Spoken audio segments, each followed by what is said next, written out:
we have like decades upon decades of these various crackdowns to look to. And in every case, virtually, whatever they were going after has been replaced effectively, and sometimes and often by something even worse. So that's really where my skepticism comes from. Hi, I'm Jamie Poisson. As you know well by now, Trump agreed to a 30-day reprieve on blanket tariffs last week after Canada made a series of promises on illegal drugs and border security, including appointing a fentanyl czar and listing Mexican cartels as terrorists. Look, for weeks now, we have been discussing on this show that the threat of fentanyl coming from Canada into the United States is actually really quite minuscule. And it seems increasingly clear that for Trump, fentanyl isn't even his primary motivation. On Sunday, during a Super Bowl interview and when speaking to reporters on Air Force One, he didn't even talk about drugs. He griped about our trade deficit. He complained that we don't pay enough to NATO. He didn't once mention fentanyl. All that aside, these promises Canada has made around fentanyl and the border, it looks like they will go forward. And we do have a fentanyl problem in this country. Almost 50,000 people have died from overdoses between 2016 and 2024. So what could these promises actually mean for Canadians? Could they make things better or worse? And how is the current political environment affecting how we talk about and tackle the drug crisis? With me now is Manisha Krishnan. She's an Emmy award-winning journalist covering North American drug policy. Hey, Manisha, it's great to have you on the show. Hi, Jamie.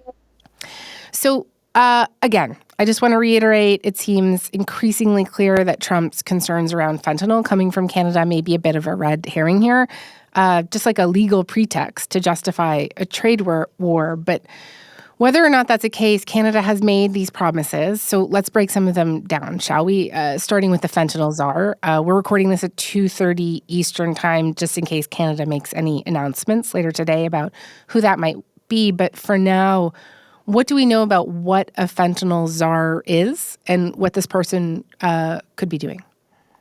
So we don't have a lot of detail exactly on what a fentanyl czar would be doing. What we do know is that they're putting into a place sort of a lot of different measures, more surveillance, more intelligence, sort of a joint task force working with the U.S., more investigations into precursor chemicals being used to make fentanyl. Fentanyl czar role will be involved in helping to pull all of this together so we can get over any hurdles and execute on a plan that involves minimizing, if not eliminating, fentanyl from Canadian soil. And so I assume that this fentanyl czar would just sort of be heading up all of those different moving parts. And those moving parts, do we have any sense of what they are trying to accomplish, what they could be doing? I mean, I think the real thing that they're trying to accomplish is to appease Donald Trump, because otherwise we've had a scourge of fentanyl in this country for years at this point. And so, why would this all just be suddenly coming together now? I think often fentanyl gets brought up in the U.S. typically just in sort of election periods as kind of a red meat thing. Like it's always about an existential threat. It's always about the border and sort of beefing up the border. And I'm seeing sort of a continuation of that, except the twist being that this time it's focused on Canada as opposed to Mexico. Do you think any of what they've announced will bring about any kind of concrete change?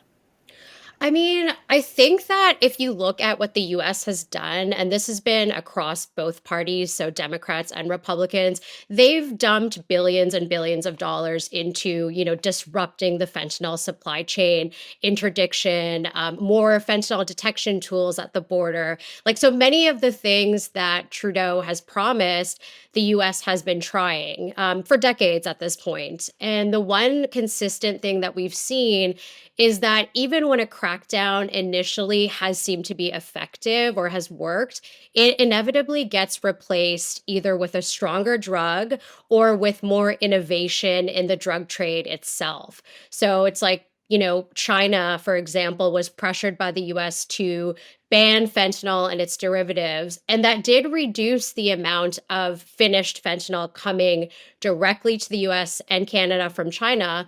But what happened is that the Mexican cartels stepped in and they got really good at making it themselves. And now they have like a well-oiled machine in terms of fentanyl production in Mexico. So essentially what you're saying is that the Mexican gangs replaced in many ways the fentanyl that was coming from China in recent years. Yes, exactly. They get the precursor chemicals, many of which still come from China and other Asian countries, and they can synthesize it themselves. Any mistake in this delicate process could lead to death. Es la vida por medio. Your life is at stake. An experienced cook knows to look at the direction of the wind and to turn around when the wind turns, and he knows that this is vital. There are people who get sick. Production is quick. If a shipment is seized at the border, there's always more on the way. And what we're starting to see in Canada now is domestic labs that are doing the same, particularly in the Western provinces. Cartels are known to smuggle truckloads of drugs across the U.S. border and into Canada. But a recent bust in BC suggests they're also producing enough here to send abroad. At this super lab, police say the chemicals seized would have amounted to nearly 100 million doses of fentanyl. Just to push back on some of what you said there, a number of RCMP officers and former drug investigators have told media recently that they think this tariff crisis may actually help force a positive change in helping Canada slow the spread of fentanyl, right? Basically, that depending on how these policies are implemented, they could give the law enforcement more tools to investigate and prosecute organized crime. They've actually argued that one of the big problems is that some Canadian laws make it very difficult for investigators in other countries to cooperate with the RCMP. What would you say to that argument, that they actually do think that this would make a dent? I mean, I'm not surprised that a police force thinks that more money for the war on drugs and more money for interdiction is a good idea. It virtually justifies their existence. But I will say that, maybe some of these things will have an impact. For example, going after organized crime in Canada and their routes of sort of money laundering. Perhaps that will make some sort of dent. But I just think that, we have like decades upon decades of these various crackdowns to look to. And in every case, virtually, whatever they were going after has been replaced effectively, and sometimes and often by something even worse. So that's really where my skepticism comes from. The idea that it could be replaced by something worse. Can you just elaborate for me on that? Sure. So we've seen a couple of major crackdowns, in our lifetime. For example, the prescription opioid crisis. And, in the US in particular, but also in Canada, it was a thing. And we cracked down a lot on the prescription of pain pills. And that led a lot of people to use heroin. We cracked down on heroin, and that has resulted in this sort of explosion of fentanyl, which is a lot easier to make. It's a lot easier to smuggle. You don't need acres and acres of land or crops or anything like that to make fentanyl en masse. And even with the fentanyl trade, when we have sort of gone hard after that, we're now seeing new chemicals entering our drug supply, both in Canada and the US. And some of those drugs include really strong illicit benzodiazepines, which essentially will sedate a person in a really dangerous way, as well as animal tranquilizers, which have had devastating effects on people's bodies, causing people to actually need amputations from just how this drug sort of impacts their skin. So we're already starting to see pockets of that in the US and in Canada. And so I worry about another super hard crackdown and what the unintended consequence will be in the drug supply. Okay. I just want to take a step back for a second and take stock of the political moment that we're in. So Trudeau's time in office has been at least somewhat more open to decriminalization, right? Especially if we compare it to the Stephen Harper era of mandatory minimum sentencing and all of that. Trudeau legalized weed. He's promoted safer supply and supervised consumption site. His government allowed BC to put in place this pilot program for people to carry small amounts of hard drugs. So what do you think it says about the political moment that we're in right now, that the same prime minister is now talking about things like a fentanyl czar? I think what we've seen, so, I do think that you're right. Trudeau has sort of championed a bunch of progressive drug policies for sure. And so we're kind of seeing a countrywide backlash towards that. We're seeing it in sort of at the federal level with Pierre Poilievre. There will be life sentences for anyone caught trafficking, producing, or exporting over 40 milligrams of fentanyl. We're seeing it in the provinces, Ontario shutting down safe consumption sites. There are 17 of these sites across Ontario where users can get their drugs tested for toxins and get emergency care in case of an overdose. 10 will now be shut down. BC kind of gutting its own decrim measure to a large degree. And so I think Trudeau sort of using this very American rhetoric, which I'm sure he feels like he has to, going after the border and fentanyl, it really does kind of feel like the final nail in the coffin of this era of relatively progressive drug policy. But the other thing the caveat I will say is, despite the fact that we have had more safe supply and more safe consumption sites, I would argue that we've never really had them on scale, sort of in a way that actually corresponds to the level of the problem that we have in Canada. We've sort of had like piecemeal and pockets of them. Yeah, I want to get into that with you more. First, could we just hone in on the BC pilot project for a minute? So we've talked about this on the show before, but basically the Canadian government gave BC an exemption to drug laws and allowed adults to carry up to 2.5 grams of opioids, cocaine, methamphetamines, or ecstasy for personal use. The pilot came in January 2023, but by April 2024, NDP Premier David Eby announced a pretty major rollback. This amendment will make public drug use illegal in British Columbia. He was obviously responding to a lot of political backlash and a lot of pressure from opposition parties. And ultimately, what do you think happened here? Was this about a failed policy or a failure to launch? I think it was about, I honestly feel that it comes down to a fundamental misunderstanding of what decrim would do. Like, I think that at this point, the public is a little bit fed up when they look around and they see a lot of public drug use, a lot of visible poverty, a lot of mentally ill people that are on the street. And I think that crisis got worse during the pandemic. And so I think we are seeing a backlash to that, and people may be thinking that decrim would solve that, or maybe it was sort of like the final thing in a set of what they saw as progressive drug policies that haven't really worked. And the thing is, decrim was never going to solve the drug crisis. It's simply one small tool that's more about kind of the criminal justice system and not punishing super marginalized people. But it was never going to sort of take away the wider issue of fentanyl overdoses. And so I think that people are just sort of frustrated and they're blaming the wrong thing. When really it's just this massive, complicated problem that we haven't managed to solve. Right. And just to kind of put a really fine point on that here, it's that a lot of evidence broadly supports the idea that these harm reduction efforts work, right? That safe supply and supervised consumption sites save lives, that police crackdowns haven't stopped drugs from flowing, that really the housing crisis is what's making street drug use more visible, that these pretty small-scale harm reduction initiatives just can't keep up with the fire hose of poison drug supply that's causing overdoses, as you mentioned. Experts have been saying this stuff for years. I'm just curious to get your thoughts on this, Minister, because you spend so much time in it. How do you deal with that when public sentiment just doesn't have the patience for these initiatives, that they're seeing very visible drugs on their streets and they want it to go away, and they see harm reduction as a problem? How do you tackle that, even if the evidence doesn't back them up?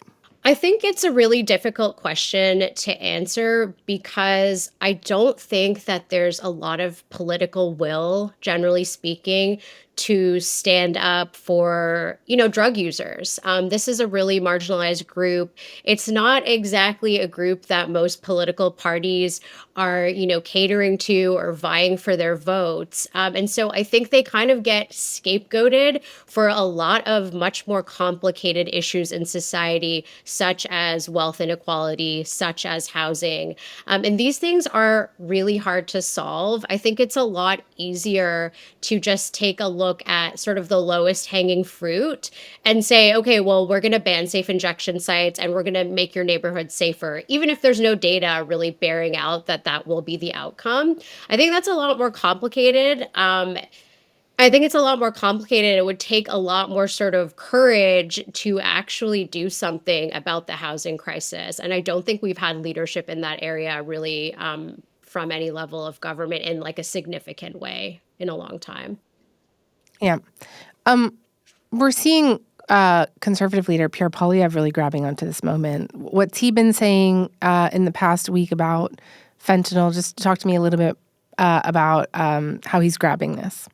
So he is sort of capitalizing on this. I mean, he's kind of been on this anti sort of harm reduction crusade for a while. He's gone after individual safe supply doctors. He has called safe injection sites drug dens. And then I think in the last week or so, he's saying that anyone who does like 40 milligrams of fentanyl or is caught with that, which is a tiny amount of fentanyl, should be in jail, should be in prison for life. 40 milligrams is enough to kill 20 people. Anyone who is involved in trafficking that amount of fentanyl will get a life sentence. We will lock them up and we will throw away the key.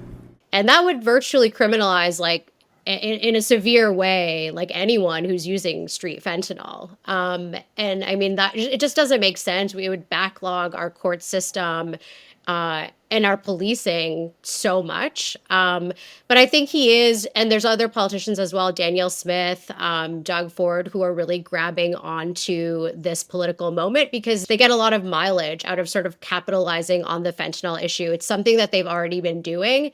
And so I think now that it's in the news, they can use it even more to fearmonger. I just want to pick up on that 40 milligram number. Street fentanyl doses, my understanding of them at least, are often around 200 to 500 micrograms, right? So 40 milligrams would probably be something around 100 doses worth. And the way I understand it is that as little as 2 milligrams could be enough to kill somebody. So wouldn't 40 milligrams actually be quite a lot to be carrying around? So in terms of what could actually kill somebody, it really depends on the person's opioid tolerance. So somebody who has been using street fentanyl for a long time would have a much higher tolerance than someone who never uses fentanyl or never uses opioids. But from my understanding, fentanyl is sold on the street as points. And so 1 point, it's like one small dose would be 10 milligrams. So we're talking about 4 of those doses that could potentially lock someone away for life. Given the political and cultural moment we're in, how potent might that message be, though, from these guys? I just talk to me a little bit more about the mileage, right? Like a lot of people really do connect to that message. Yeah, I think there's a lot of factors that go into it. Like I sort of mentioned or alluded to before, I think there's a lot of fatigue and frustration at, visible poverty and visible drug use, which has seemingly been getting worse, or at least it looks that way to us. And so I also think there's really a lack of understanding of kind of how the drug crisis works, and some of the more like the wider implications. So policing our way out of this, unfortunately, that is a narrative that still really has legs. Frankly, I think a lot of journalists have a very poor understanding of fentanyl and the drug crisis. And so they do repeat a lot of police talking points more or less uncritically. And so I think all of these things kind of feed into a poor misunderstanding of the drug crisis on the part of the public. And now, the doctors, the scientists who sort of are on the side of harm reduction, they have become incredibly politicized, and they're getting threats now, and they're sort of in the middle of this culture war.